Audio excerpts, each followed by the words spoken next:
special session on understanding or trying to understand the constitutional amendments that are going to be on our ballot. You have handouts out here. If you didn't get one, we will have them available at the back of the room. We want you to know that our candidate forums are coming up on Sunday, and Jeanette's here. So please spread the word to everybody about that. And now I'd just like to introduce Craig Merrill, and he is on our board of directors at the League of Women Voters, and he's been following these issues for several months. Thank you, Craig.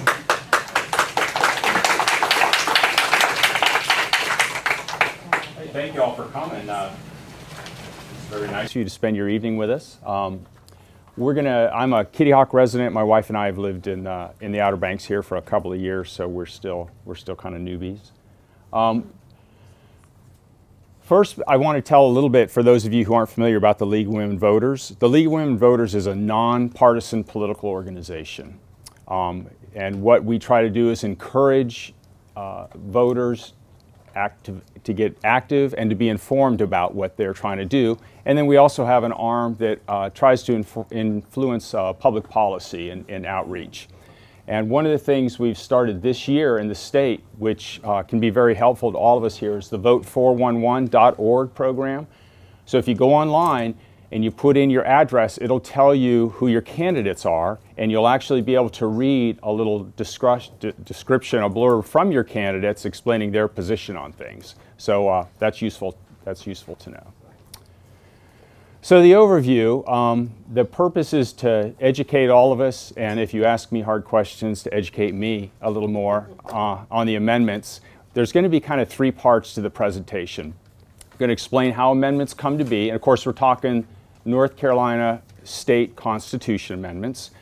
And then for those who just want to know what the bottom line is from the League of Women Voters perspective, I'll jump right into a really short here's where we stand, and then if you're bored and tired of my voice, you can get up and leave. And then I'm going to go into a little bit more detail explaining each of kind of a little more of the nuances of the amendment. No legalese involved. If there's any lawyers here, please forgive me. I'm going to do my best.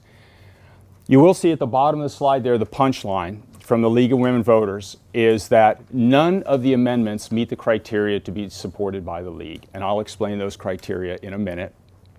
And 4 of the 6 are deleterious enough that we are against them. We think they are bad for the well-being of our state, and we'll talk about that a little bit. And the last thing I'll add is at the very bottom is the 5 living governors and all of the retired living Supreme Court justices have come out against 2 of the amendments, right? So there's very strong bipartisan political opposition to a couple of them. So why we're here. The way Carolina works is all amendments get voted on by popular vote. So when you vote in November, in addition to the candidates, you'll get to vote for or against 6 constitutional amendments.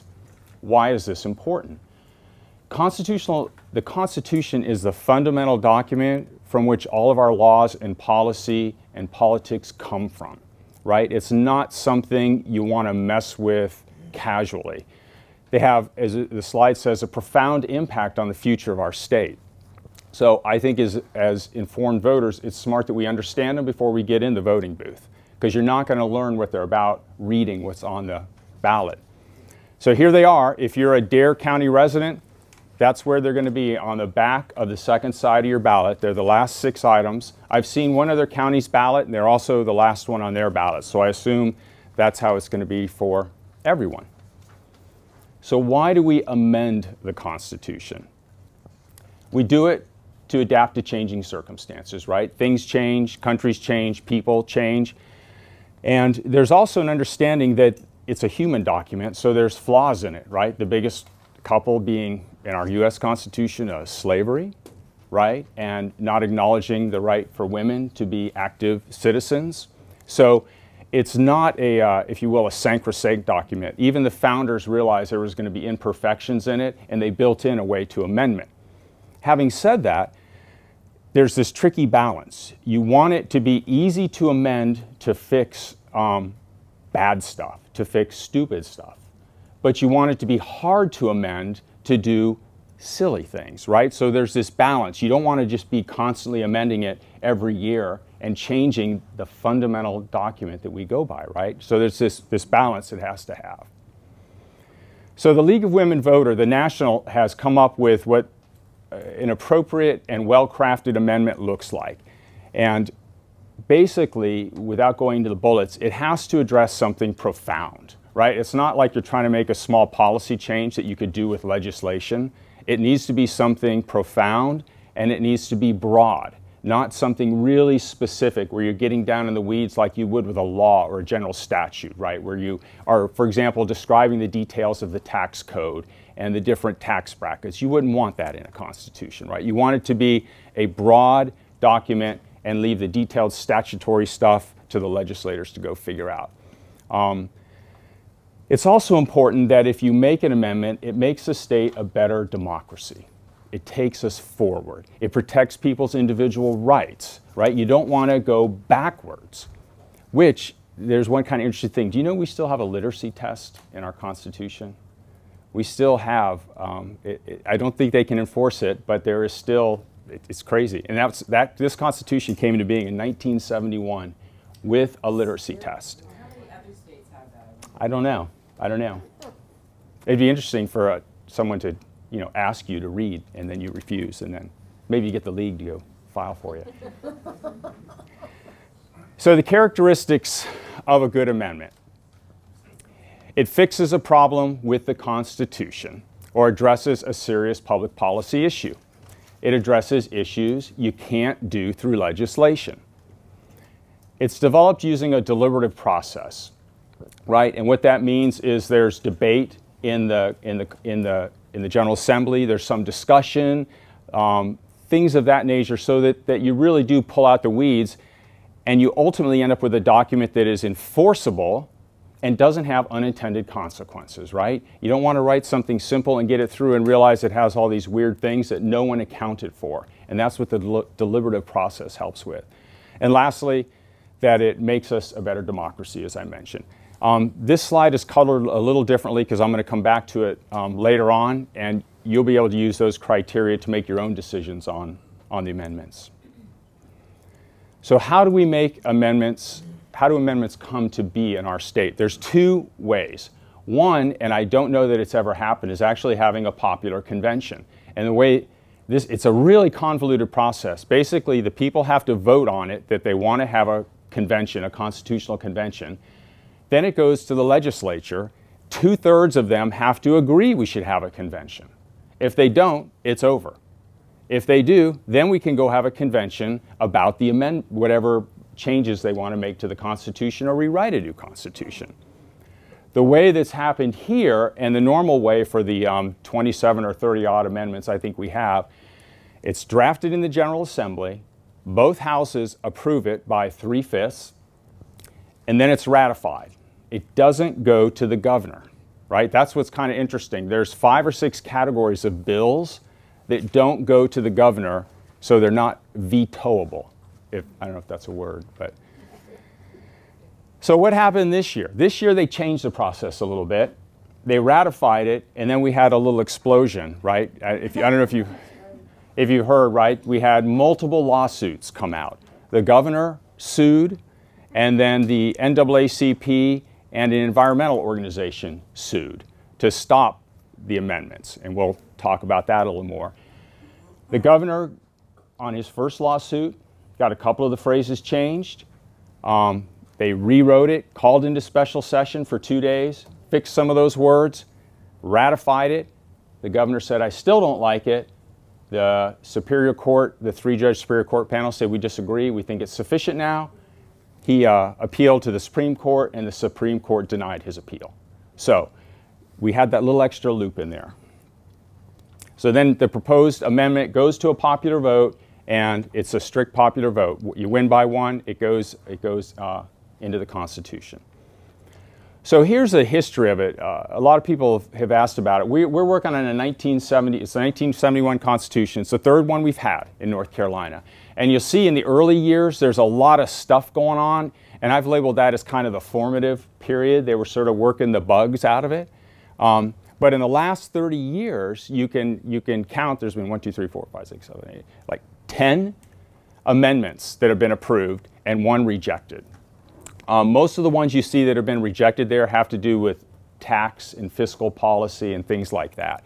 And some of the amendments that were approved were repealing previous parts of the Constitution.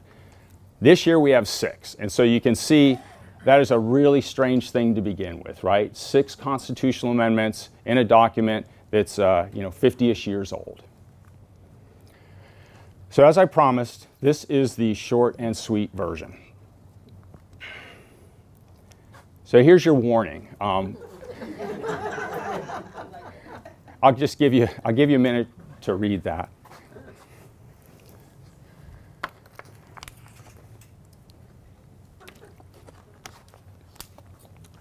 And this is our position really in a nutshell. The other place you can go for information on the amendments is the state has actually published this document. Interestingly enough, it's a merging of the judicial candidates and the amendments. I don't know why they did it that way, but you can read it, and it's a very good document. It's a very good document. It was written by the Amendment Commission, the people who put the amendments into the right words to go on the ballot. So these are the 6 amendments: the right to hunt and fish, strengthen victims' rights, reduce the maximum income tax from 10% to 7%, require photo ID to vote, establish a nonpartisan judicial merit commission, and establish an 8-member board of ethics and elections. So we'll go one by one. The right to hunt and fish. The League of Women Voters has no position on that. We don't do a lot with hunting and fishing in the League.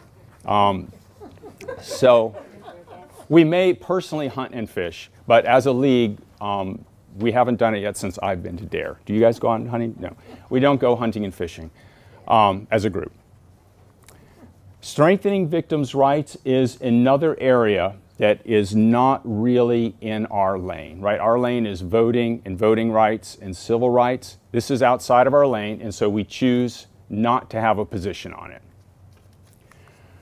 Reducing the maximum income tax. We are against this one, primarily because it reduces the flexibility to address future economic issues. You tie the hands of legislators and governors of the future. If we have some economic crisis, why would we want to tie their hands? And as we'll talk about later, they have a whole other lot of ways to raise revenue that are a lot less obvious to us. An income tax is very obvious, right? You know it, you know where it stands. Requiring photo ID to vote. The League is strongly against this for a number of reasons. One, it disenfranchises voters. The people who primarily don't have IDs are minorities, the elderly, and the disabled. So you are immediately and it's a large portion of people without IDs fall into those categories. So you automatically disenfranchise those voters. And these are people who are citizens. They just may not have the right form of photo ID. The other thing, it addresses a non-existing problem. It's meant to solve voter fraud, and as I'll talk about later, we don't have voter fraud. That's the purpose of it. That's not why they did it. And it's vague. It doesn't say how they'll do photo ID. It doesn't say what will be an acceptable form of photo ID, right? Some states you can use your student ID. We don't know because it will be left to the legislature to decide. Establishing a nonpartisan judicial merit commission. At the risk of sounding just a tad bit cynical, that is a wonderful title.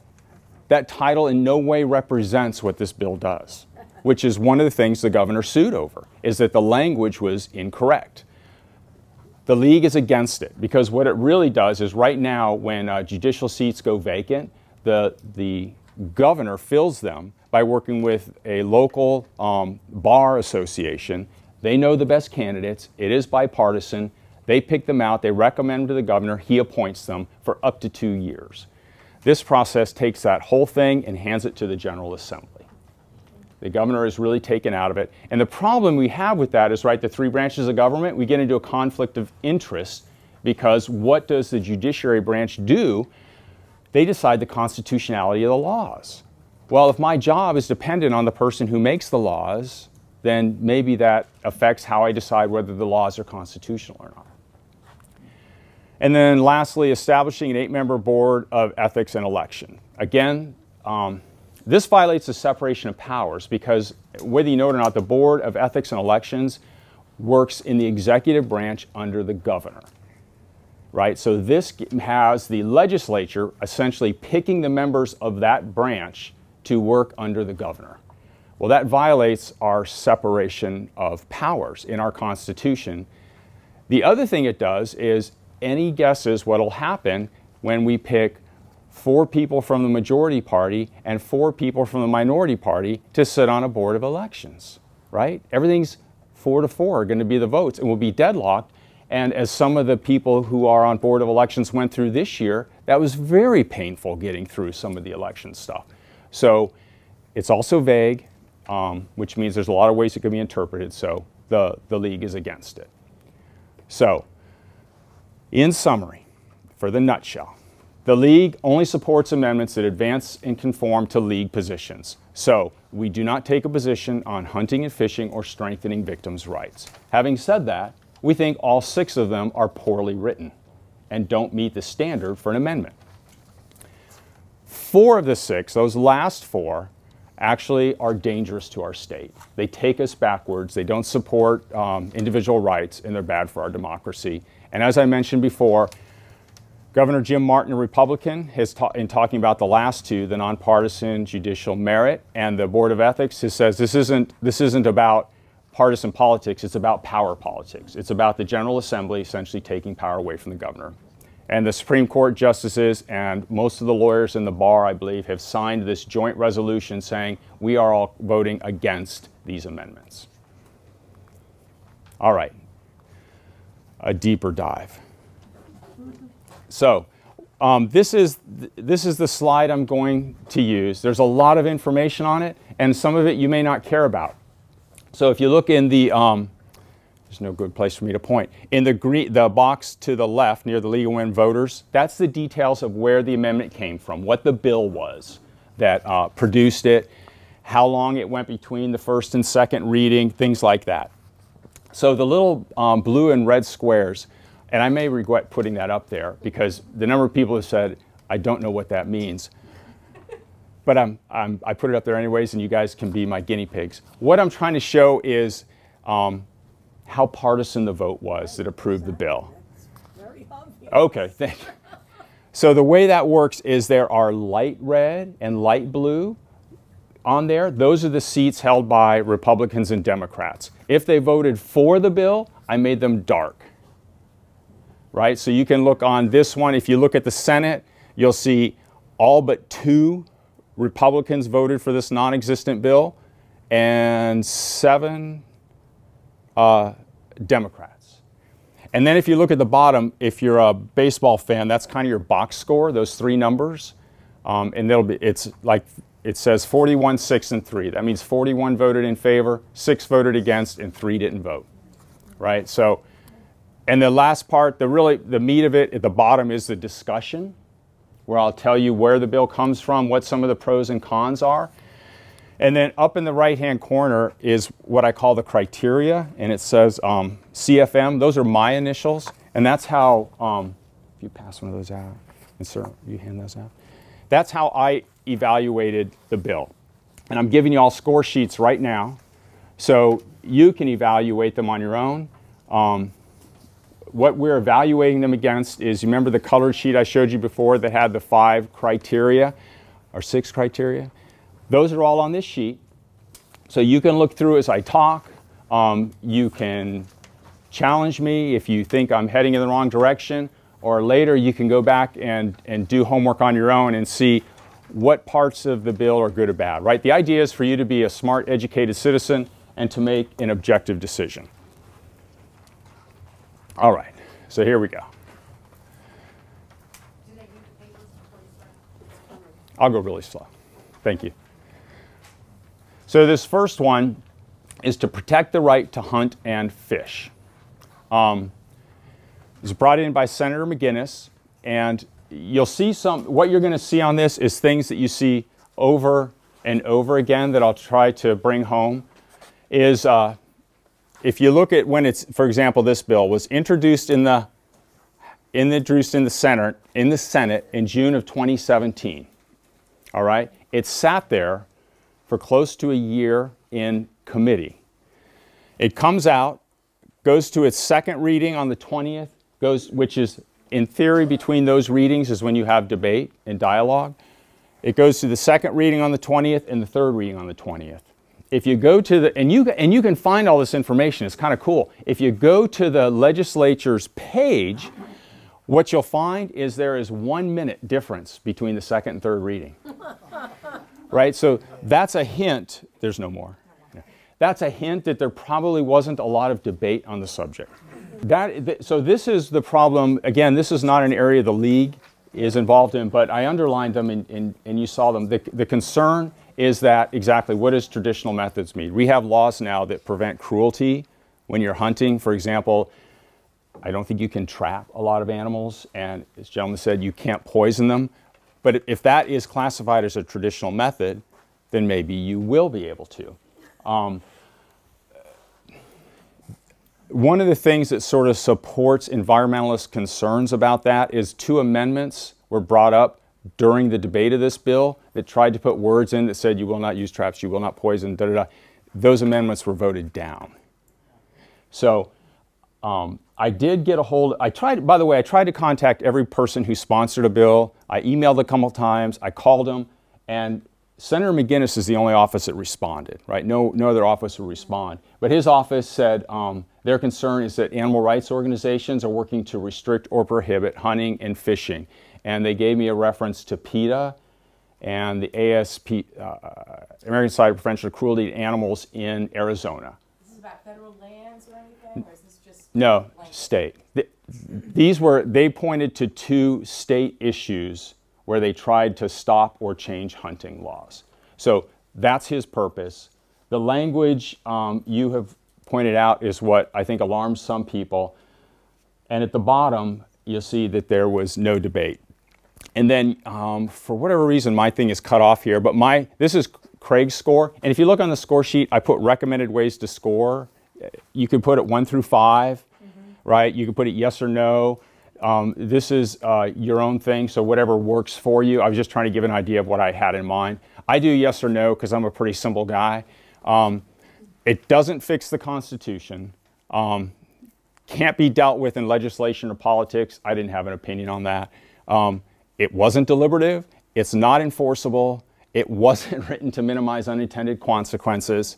And the last one I gave a yes. Does it make it more democratic or strengthen individual rights? And it kind of does, right? It gives you the right to go hunt however you want.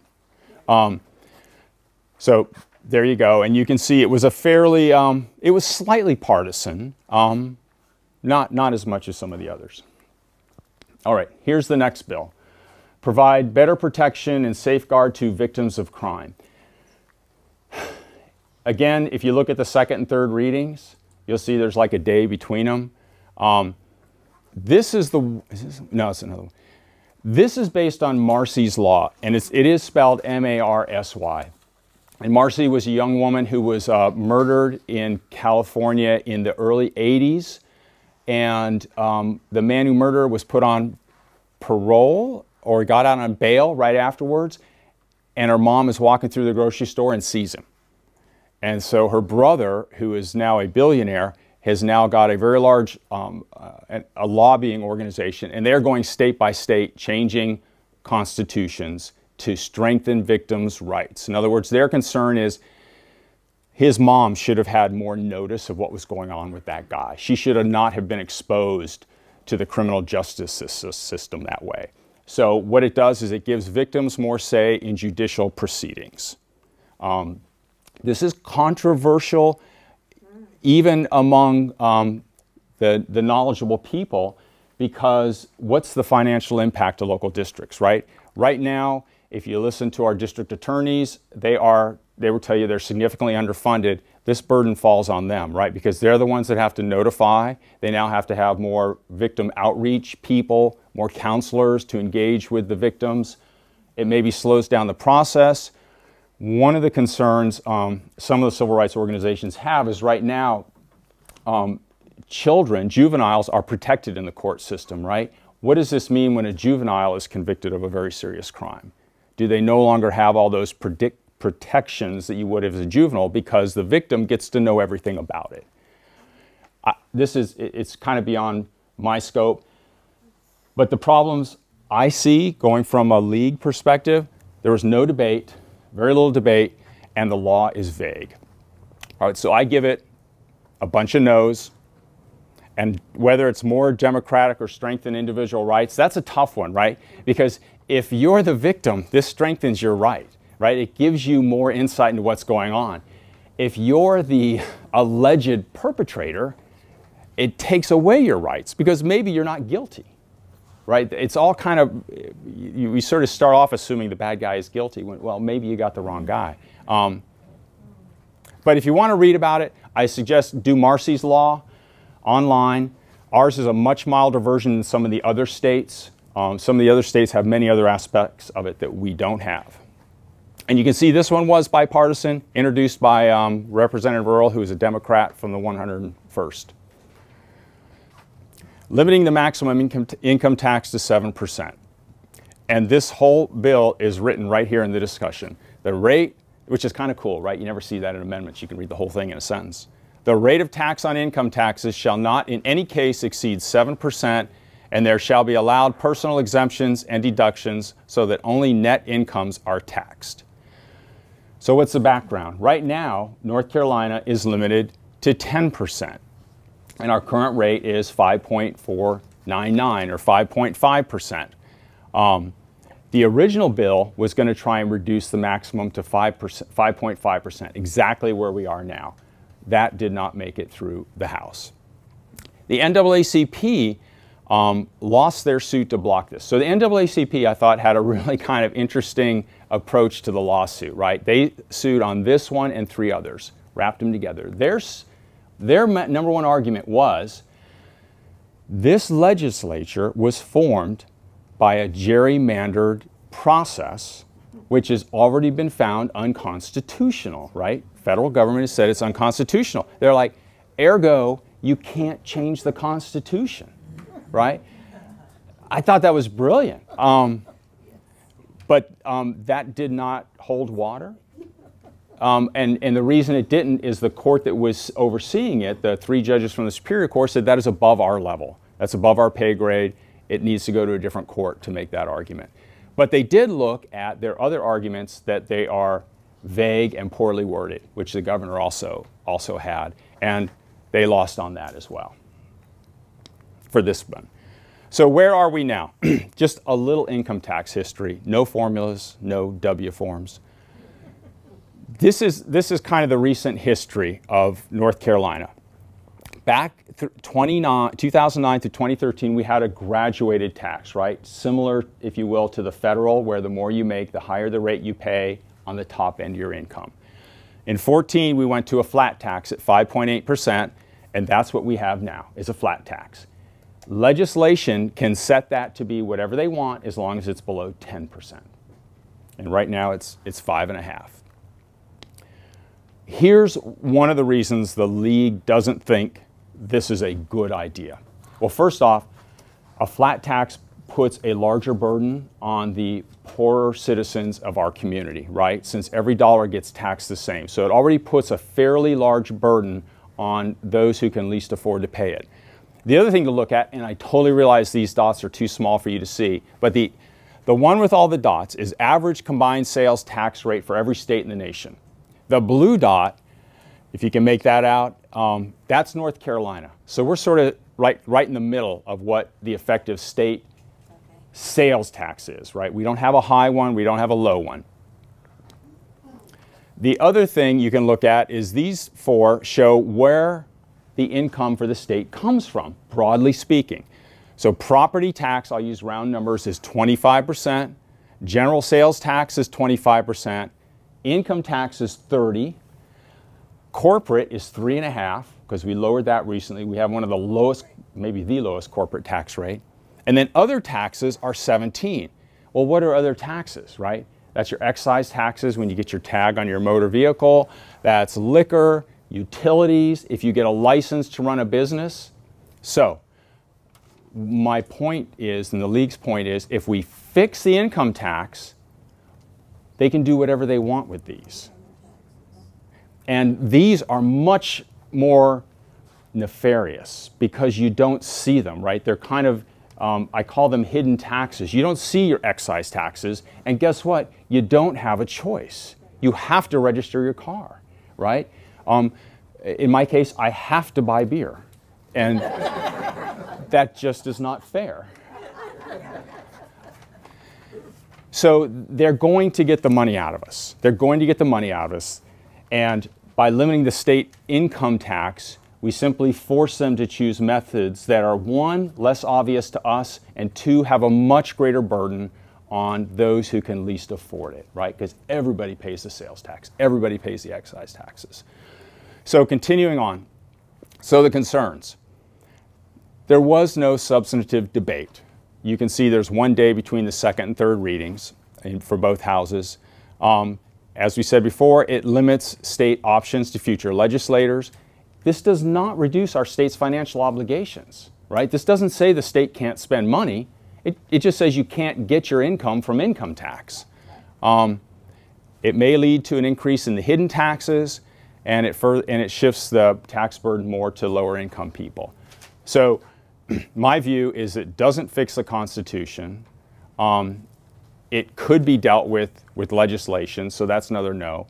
I don't think it used a deliberative process. You'll see there's a year. It started in 2017 and then became 2018. When you look at the legislative records, you see no indication that there was any debate on this, right? You don't see notes, you don't see records, and so I can find no indication that it was actually debated.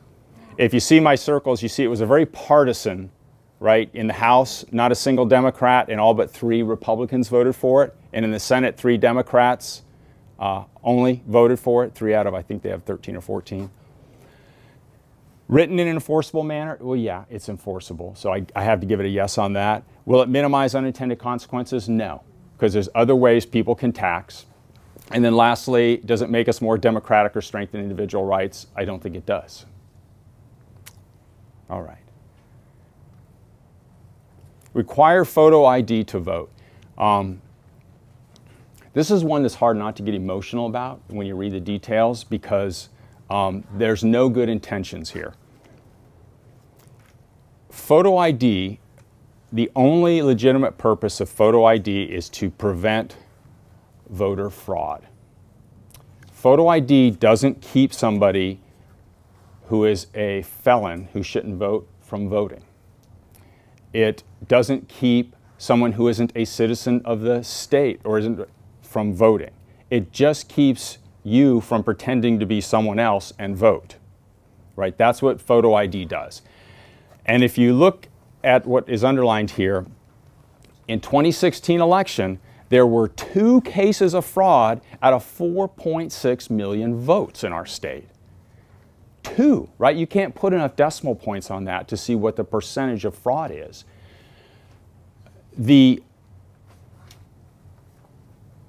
So they tried this before in, is it 2013? We had a number of laws, and this was wrapped up in there, and it went to the Fourth Circuit Court, who ruled, and that's a quote from them, this, as part of an effort, targets African American voters with almost surgical precision, right? Because as I mentioned before, it's minorities, primarily minorities, that don't have the proper photo ID. And I believe back then it was a driver's license and maybe one other thing, right? No school IDs, none of that sort of thing. If your driver's license expired, you're out.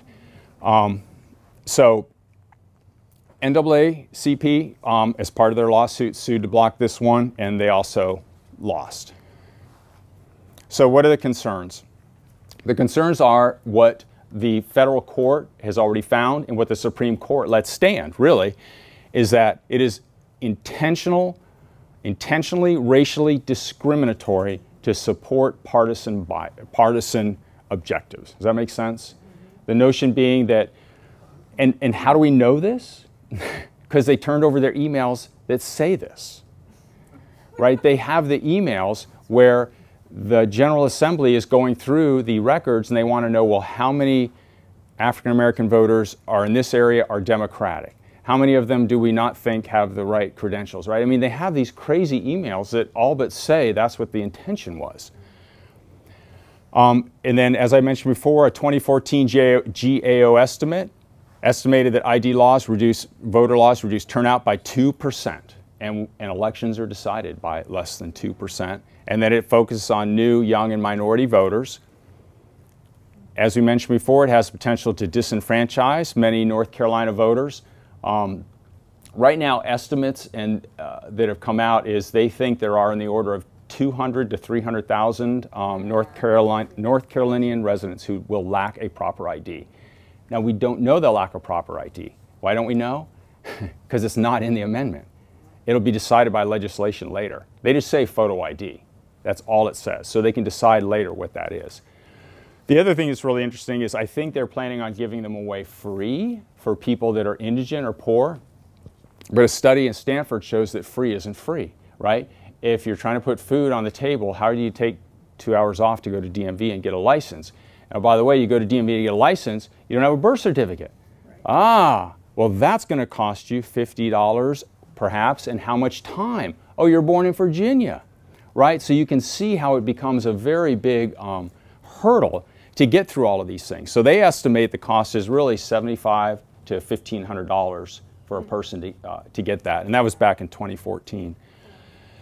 The other thing that really jumps out at this is the Board of Elections did a very nice audit of 2016. They made a number of recommendations on how to improve the voting process. And what it really came down to is please improve our databases, right? We use primarily 3 different databases, and they don't all agree. The DMV database doesn't agree with, I can't remember the name of the federal one. And so they actually turned people away as being not citizens because one database wasn't updated, and in fact they were. Some people's votes were provisional when they shouldn't have been. Some people were just turned away. So fixing the databases will fix a lot of this. And what's really interesting is the 2 people, if you read the audit, if you're a really boring person like me, you read that stuff. If you read the audit, right, the 2 people that did it, they did it with good intentions, right? The one woman says, but my husband would have wanted me to vote this way. He passed. And she voted for him. And the other one was something along that lines. But also the one who voted for her husband, I believe, was a absentee ballot. So voter ID wouldn't have even stopped that one, right? And lastly, it doesn't address any of the forms of ID, what would be required. All right, nonpartisan judicial merit commissions. So this is one of the ones that was originally created as a different bill, and the governor filed his lawsuit and forced them to rewrite it and essentially get a little more specific. So the court ruled that they agreed with the governor that the language was too vague, and so the General Assembly went back into special session, cleaned up some of the language, made it very specific. Governor Cooper sued again that bill, which is HB 3, saying it was an infringement on his powers, and the court again essentially disagreed, and I think that's another one where they said that's kind of beyond our pay grade. He appealed to the Supreme Court and lost.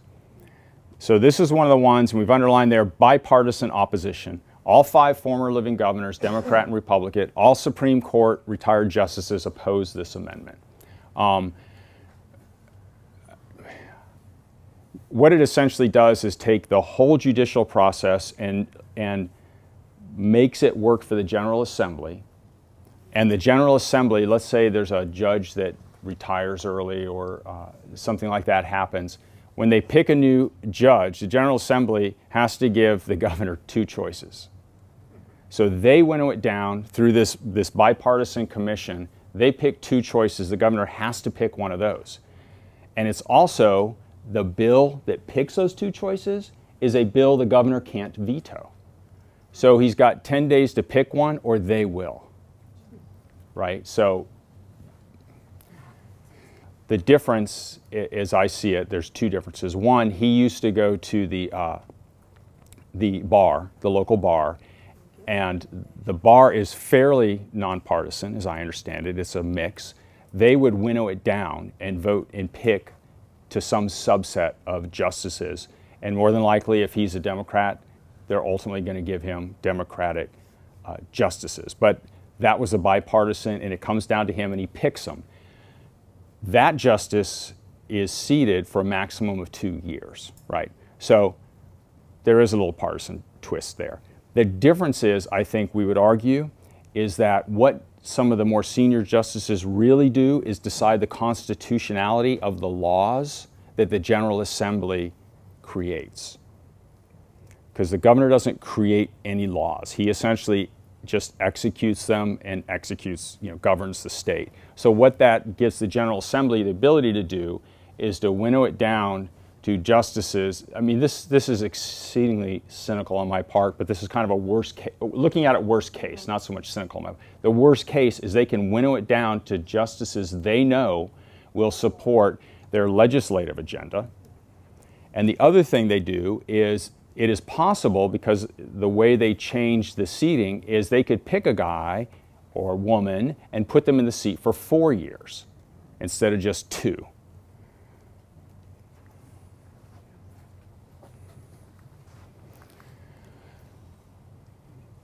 So the first thing point is it was introduced and ratified in a week, right? Our whole judicial system, filling vacancies in a week.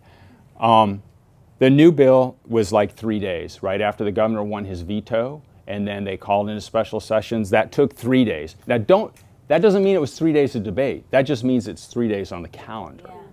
Yeah. So then the other issues is the bill language is misleading. It's not a nonpartisan judicial merit selection, right? It's actually the General Assembly is selecting it. There's this commission that will present names, and the General Assembly will down select it. The conflict of interest, because the people who make the laws are assigning the judges who will decide on the constitutionality of the laws. And there's a possible separation of powers violation. And it's one of those things when I read the governor's argument, I'm like, okay, I get it. And I walk away, and 5 minutes later, I'm like, okay, I don't remember it, right? So I don't even want to pretend that I can argue that for you, because it just doesn't stick with me. And maybe if there's a lawyer or a civics teacher in the room, they would get it, but it doesn't stick in my brain how that is the case. And then the last one, it's just a power transfer. That's what I think really what the governor is getting at. It's a power transfer from the governor to the General Assembly. And then again, okay, so this is the next one. I fooled myself. I made them too transparent. So there's judicial merit. Now we're going to the Bipartisan Board of Ethics and Election. And this comes back to your question, sir, about if there's multiple parties, especially. So this was part of the governor's lawsuit. Again, he won the first one, so they went back in and rewrote it. This one was really, can I go back to the judicial one? There's a cool thing on that I forgot to mention. So in the sections where they talk about what the governor can't veto, every time they say he can't veto something, at the end of the sentence they say, and no other matter, or words to that effect, right? When they put this in saying, you can't veto this bill when we give you 2 choices, they struck the phrase, and no other matter. That got people saying, wait a minute, that means I could send him that bill, and you know how you have riders on bills, where someone says, pick these 2 justices and change the budget to $50 million for this. The theory was they could tack that on, and it would be unvetoable. They denied it, but I'm telling you, it's really interesting to go look at the markups, because you can look at that online, and that phrase, and no other matters, there's a line through it. So you're like, well, somebody went to the trouble to go to that line and draw a line through it. So it had to have been forethought involved. But I can't tell you why the governor thinks it's a separation of powers issue. Bipartisan Board of Ethics and Elections. So this was also part of the governor's lawsuit that he won. And so they rewrote the bill. And one of the really interesting things about this lawsuit, right, in the original bill, and this is part of the governor's and the NAACP's argument about the poor language, that's roughly the title, Bipartisan Board of Ethics and Election. It described that, and then there was a paragraph down below that said, all members of commissions and boards for the state will be picked by the General Assembly. Right? So that gave them control over everyone in the executive, well, not everyone, but a lot of people in the executive branch. So when the governor sued, they just took out that section and left the rest of it. He argued that it was still unconstitutional, went to the Supreme Court and lost. And again, all 5 living governors and 6 former Supreme Court justices disagree with this. This amendment is, you remember how we had the delay in our election system board this year and how hard it was for them to get started up? Part of it was there was a bill that formed an 8-member bipartisan Board of Ethics and Election, and it was thrown out by the court. Right? So the governor's argument, this is materially identical to what's already been thrown out. It's already been found unconstitutional. There was no debate. The first bill was introduced and ratified in 5 days. The second one took 3 days. It violates the separation of powers. This one is much more clear, right? Because the Board of Elections is under the governor, and this has the General Assembly picking the Board of Elections. We go back, 4 reps and 4 Democrats on a board. That doesn't work really well. At least now with a 9-member, right, there is a specific slot for an affiliated member. So at least there's some representation there. And from my perspective, and I think the league's, what's really important is, anybody know how many North Carolinian voters are unaffiliated, roughly? 1/3. 1/3, right? So we are alienating 1/3 of our population to do this. I think how we do it now is perhaps not good. This is worse. And now we have 2 more parties, right? We have the Green or whatever and the Constitutional Party. They get no role in it. I mean, they don't have any members in Congress yet, but they get no roles in this as the way it works. So we're going to end up in deadlocks. If we end up in deadlocks, it's going to put our elections at risk, right? Delay things. We're going to have ballot problems. All the crazy things we went through now, only worse. And it's quite simply just a power transfer from the governor to the General Assembly. You can see there really wasn't much bipartisan support. It was just a Republican, none of the Democrats voted for it. And in my scoring, I don't think it fixes the Constitution. I don't think it used a deliberative process. I don't think it minimizes unintended consequences, and I don't think it strengthens our democracy. And the league is against it. So in summary, there's 6 amendments that you're going to look at. They're really important. And you got to vote for or against. And you need to understand what you're voting for. In the league's opinion, the amendments are vague. By and large, they lacked deliberation and debate. And they seek to grow the power of the General Assembly. And for those of you who have lived in other states, you may realize our governor is already extremely weak. We have a very weak executive branch here. Be that as it may, that's how our Constitution is, so that's how it is. But none of these meet the criteria that we would classify as a well-crafted piece of legislation. And you don't have to take our word, right? You can read all this stuff. The General Assembly has a very nice website, and they have it's right there. You can read it yourself, and I would say it's readable, but it's kind of not readable, but it's all there. So the League of Women Voters endorses voting against 4 of the 6, and those are the 4 I went into a little bit of detail on the reducing the income tax, requiring photo ID, the bipartisan Judicial Merit Commission, or establishing a nonpartisan Judicial Merit Commission, and the bipartisan Ethics and Election Board. So again, this is what your ballot's going to look like, the front and the back. Very simple. You have to vote. Please vote. If you decide you're for some of them and against others, read them carefully. because they are all just titled constitutional amendment. The commission that writes the amendments for the ballots, as they started doing their work, the General Assembly passed a bill that took that away from them and named every amendment a constitutional amendment, right? So you have to read them. If you look at the title of each of those, and the sample ballot is on our Board of Elections website if you want to see it, it just says constitutional amendment 6 times. So you got to vote. Yeah, yes, Marion. Just a question about the tax. The 10% tax cap, that's a law now. No, that's a constitutional amendment. It's in the Constitution. Yes. Yeah. When did they decide that? Do you know? You're just going to keep asking questions till I can't answer, aren't you? I don't know. I don't know if that's always been that. Years past, we had a 9.5% max rate, so I'm thinking it's always been, since 71, that it's been there, but I can look that up and let you know. Yes, Jess. I should have done this, but I haven't. The text of the actual amendments themselves, how much longer is it than what you have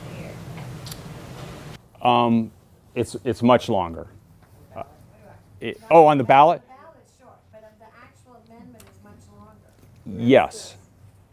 Yes. Oh, very good. Oh, thanks. Yes. So if you look here, they actually have, this is the book I showed a picture of on the website. Yes. So that has, thank you. Yes. Does it have the strikeouts too? Does it have strikeouts? Okay.